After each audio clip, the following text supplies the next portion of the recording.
เคที่เด้อปารมีเวียงใหม่มิสเอิร์ธลาว2025เด้อทุกคน โดยซื้อน้ำพ่นที่พาวันวงคำแก้วเด้อมิสเอิร์ธวอเตอร์ลาว2025เด้อทุกคน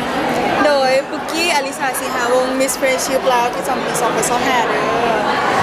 สำหรับตัวน้องเองเนาะกับรู้สึกว่าเป็นเกียรติหลายเนาะแล้วก็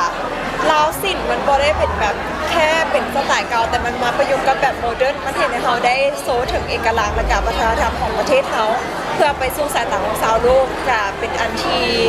น่าจดจำและก็ประทับใจหลายสำหรับน้อง โดยน้องเองก็รู้สึกเป็นเกียรติหลายที่ได้เข้าร่วมในงานแฟชั่นโชว์ในมื้อนี้เนาะ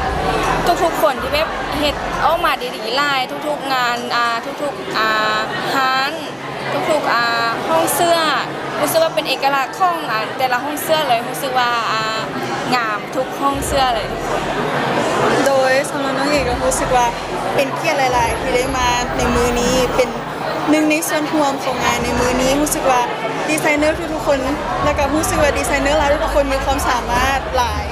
แต่ว่ายังบ่ได้สู่สายตาชาวโลกได้เห็นอยากให้งานในมือนี้ได้เป็นอาทิตย์ที่จดจำของหลายๆคน ทางเคที่เองเราก็อยากฝากอวยพรให้ทางเซตแฟชั่นวิกเนาะเติบโตขึ้นในทุกๆปีเนาะจัดมาแล้ว3ปีแล้วก็จะมีต่อไปอีกหลายๆปีทุกๆปีเลยเนาะทุกคน ตัวนักคนเองก็ขออวยพรให้งานแฟชั่นวีคในทุกๆปีเนาะเพราะว่าจะจัดอีกใน3ปีหน้าหรือว่าปีหน้าเนาะทุกคนขอให้ผลงานออกมาด้วยดีเนาะจบไปด้วยดี โดยที่เองก็อยากฝากค่ะกับชัดแฟชั่นมีขอให้ประสบผลสำเร็จได้อีกในหลายๆก้าวขึ้นไปหลายปีกว่านี้เด้อ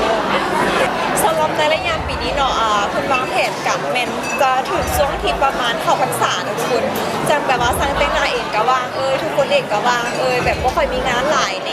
คนก็เลยอยากจับในช่วงที่ว่าเขาเข้าพรรษาอยู่ก็เลย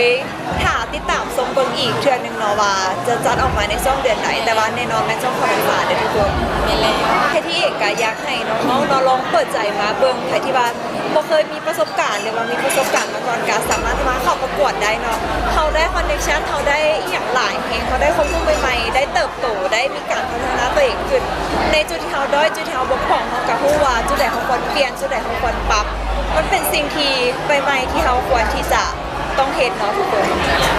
ตัวนักคนเองก็อยากเชิญชวนรุ่นน้องทุกคนเนาะลองมาสมัครประกวดมิสเอิร์ธลาวเนาะรู้สึกว่ากองประกวดนี้เป็นครอบครัวดีฮักกันดีเนาะทุกคนบ่ว่าจะการประกวดหรือว่าเฮาเฮ็ดกิจกรรมอีกต่างๆน้องรู้สึกว่ามันดีหลายที่เฮาได้ฮู้เกี่ยวกับวัฒนธรรมสิ่งแวดล้อมของลาวเฮานะทุกคนแต่ทุกคนน้องๆอย่าลืมมาประกวดเด้อในปีนี้เนาะแล้วหากถ้ามาลุ้นไปนำกันว่าจะประกวดในเดือนใด โดยสำหรับ Miss Friendship เองคือว่าเป็นเวทีน้องในอีกเวทีหนึ่งที่อยากให้ทุกคนได้รู้จักหลายขึ้นถึงว่า Miss Friendship หากับมีในปีนี้แต่ว่าอยากจะเชิญชวนหลายๆคนเข้ามาลองเปิดใจกับเวที Miss Friendship ให้หลายขึ้นเพราะว่าคือตัวบุกกี้เองมีประสบการณ์ประกวดมาแล้วรู้สึกว่าเป็นเวทีหนึ่งที่น่าสนใจหลายแต่ว่าหลายๆคนยังไม่รู้จักอยากให้ทุกคนลองเปิดใจดูเด้อ โอเคขอบคุณค่ะ ใช่